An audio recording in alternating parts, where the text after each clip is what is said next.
हरे कृष्णा। निर्जला एकादशी एक ऐसा परम पवित्र अवसर है जब हम अपनी भक्ति को तीव्रता से आगे बढ़ा सकते हैं। नमस्कार, आप सभी का एक बार फिर से स्वागत है हमारे चैनल भक्ति ज्ञान में। आज सुनेंगे निर्जला एकादशी की व्रत कथा। एकादशी का व्रत हिंदुओं में सबसे अधिक महत्वपूर्ण माना जाता है। वर्ष में 24 एकादशियों में ज्येष्ठ शुक्ला एकादशी सबसे बढ़कर फल देने वाली समझी जाती है, क्योंकि इस एक एकादशी का व्रत रखने से पूरे साल की सभी एकादशियों का फल आपको प्राप्त होता है। इसे पांडव या भीमसेन एकादशी के नाम से भी जाना जाता है।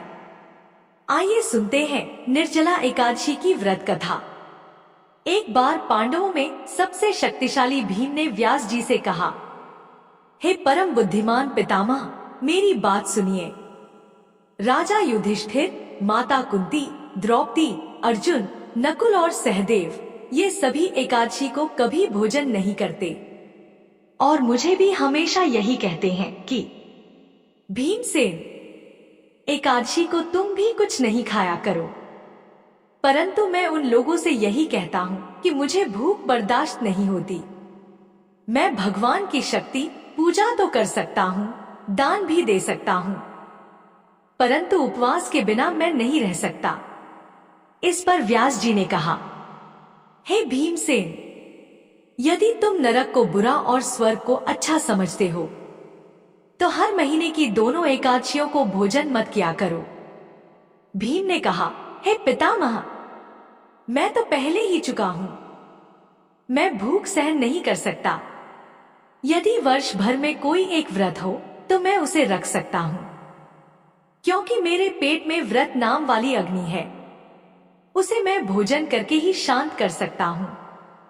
भोजन करने से वह शांत रहती है, इसलिए पूरा उपवास तो क्या, एक समय भी बिना भोजन के रहना मेरे लिए बहुत कठिन है। इसलिए आप मुझे कोई ऐसा व्रत बताइए जो वर्ष में केवल एक ही बार करना पड़े और मुझे स्वर्ग की प्राप्ति हो जाए।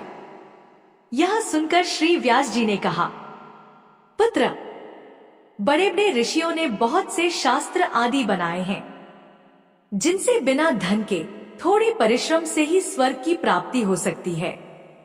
इसी प्रकार शास्त्रों में बताया गया है कि दोनों पक्षों की एकादशी का व्रत करने से मुक्ति मिल जाती है। श्री व्यास जी के वचन सुनकर भीमसेन नरक में जाने के नाम से भयभीत हो गए और कहने लगे, अब क्या करूं? मैं तो 2 व्रत नहीं कर सकता, लेकिन पूरे वर्ष में एक व्रत करने का प्रयास अवश्य कर सकता हूं। इसलिए पूरे वर्ष में कोई एक दिन व्रत करने से मेरी मुक्ति हो जाए, ऐसा कोई व्रत बताइए। यह सुनकर श्री व्यास जी कहने लगे, वृषभ और मिथुन की संधि के बीच ज्येष्ठ मास के शुक्ल पक्ष की जो एकादशी आती है उसका नाम निर्जला है। तुम उस एकादशी का व्रत करो। इस एकादशी के व्रत में स्नान और आचमन के सिवा जल वर्जित है।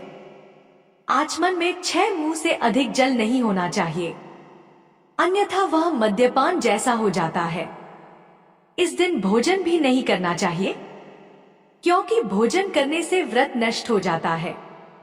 यदि निर्जला एकादशी के सूर्योदय से लेकर द्वादशी के सूर्योदय तक कोई जल ग्रहण न करे तो उसे सारी एकादशियों के व्रत का फल प्राप्त हो जाता है।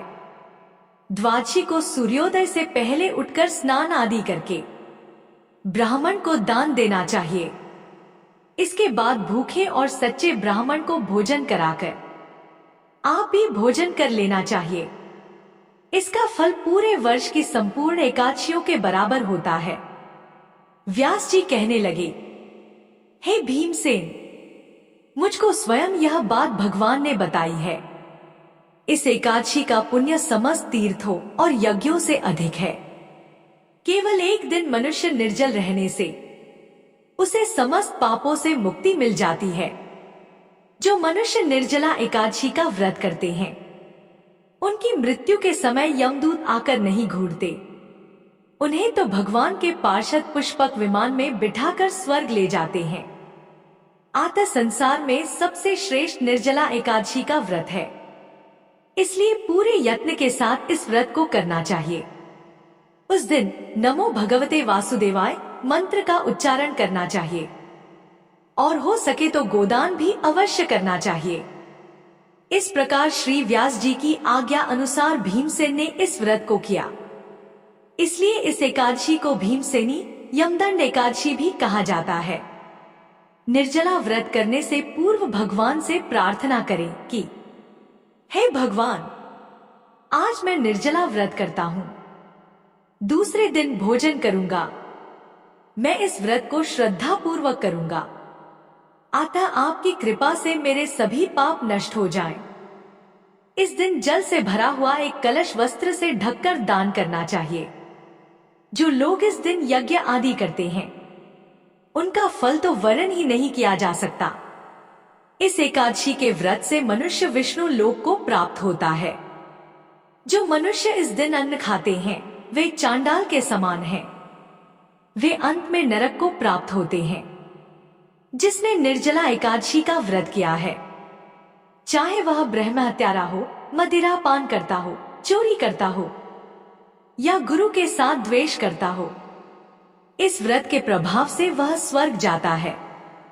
श्री व्यास जी ने कहा, जो पुरुष या स्त्री इस व्रत को श्रद्धा पूर्वक करें उन्हें सबसे पहले भगवान का पूजन करना चाहिए, फिर गोदान करना चाहिए और उसके बाद ब्राह्मण को मिष्ठान्न व दक्षिणा देनी चाहिए। इसके बाद जल से भरे कलश का दान अवश्य करना चाहिए। निर्जला के दिन अन्न, वस्त्र और जूते आदि का दान भी करना चाहिए। जो मनुष्य भक्ति पूर्वक इस कथा को पढ़ते या सुनते हैं उन्हें निश्चय ही स्वर्ग की प्राप्ति होती है। तो यह थी निर्जला एकादशी की व्रत कथा।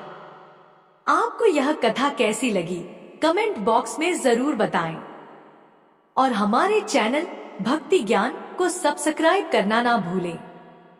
धन्यवाद।